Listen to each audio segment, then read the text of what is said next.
Hello everyone, कैसे हैं आप सभी लोग। तो वेलकम करती हूँ आप सभी लोगों को आज के वीडियो में। और आज के वीडियो में मैं आप लोगों को दिखाने जा रही हूँ कि मैं जैसा कि मैंने चैलेंज लिया है कि फरवरी में मैं सिलेबस को पूरा फिनिश कर दूँगी।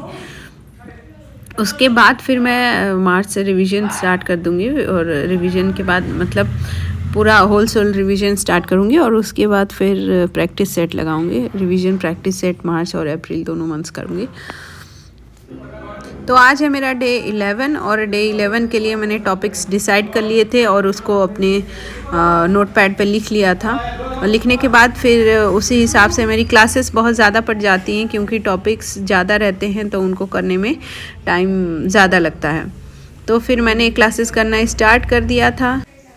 तो कल एक कमेंट आया था, मुझे कई सारे कमेंट आते रहते हैं। तो एक कमेंट आया था कि हिंदी विषय का, हिंदी सब्जेक्ट का कट ऑफ कितना रहेगा। तो देखिए, कट ऑफ अभी कोई भी नहीं बता सकता है। पेपर जब होगा उसकी डिफ़िकल्टी लेवल और उसका क्वेश्चंस किस प्रकार से सेट हुए हैं, इसी हिसाब से लोग पेपर देने के बाद ही एक्सपेक्टेड कट ऑफ बताते हैं। पहले से कोई नहीं बता सकता।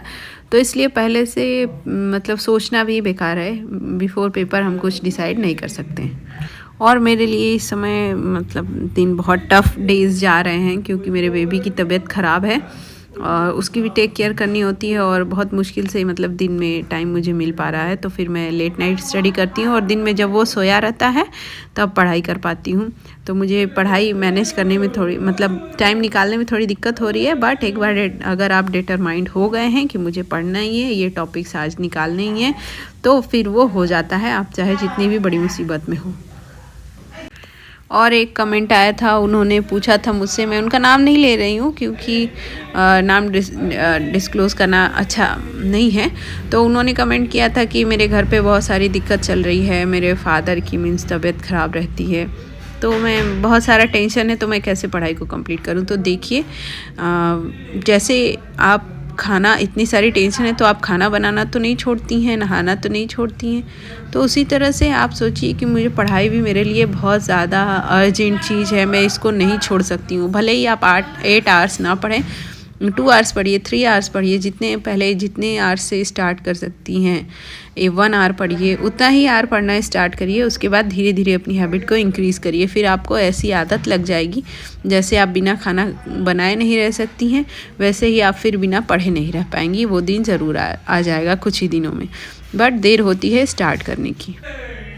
और बाकी मैं समझती हूँ टेंशन होती है लाइफ में, बट क्या ही कर सकते हैं। अब टेंशन्स हैं तो टेंशन के आगे अच्छे, अभी बैड डेज चल रहे हैं तो अच्छे दिन भी आएंगे। बट हमें अपनी ये जो वैकेंसी है ये तो बार बार अभी नहीं आने वाली है। हमने इतना सारा वेट भी कर लिया है, तो हमें इसके लिए अपनी प्रिपरेशन ज़ोरदार करनी होगी। और किसी भी सिचुएशन में हो तो अपनी पढ़ाई पर ज़रूर ध्यान दें और उसको मतलब कंटिन्यूटी बनाए रखें। किसी दिन ऐसा हो सकता है कि आपके स्टडी आवर्स कम हो सकते हैं, बट गैप नहीं करिए कि स्टडी आवर्स कम कर दीजिए, चलेगा।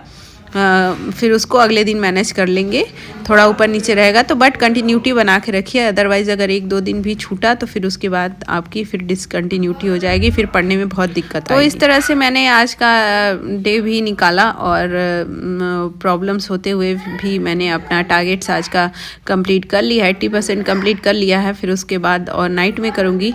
और नाइट में मेरे बेबीज़ लेट सोते हैं तो उनको सुला लेने के बाद फिर मैं पढ़ती हूँ, लेट नाइट स्टडी करती हूँ। और उस समय अपना मतलब जो भी टॉपिक्स बचे रहते हैं उसको कंप्लीट करती हूँ। तो इसी तरह से मैं अपनी पढ़ाई मैनेज कर रही हूँ।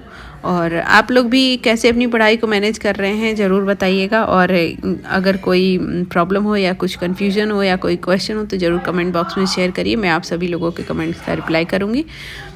तो आज के लिए इतना ही, चलिए फिर मिलते हैं कल। तब तक के लिए बाय बाय, टेक केयर।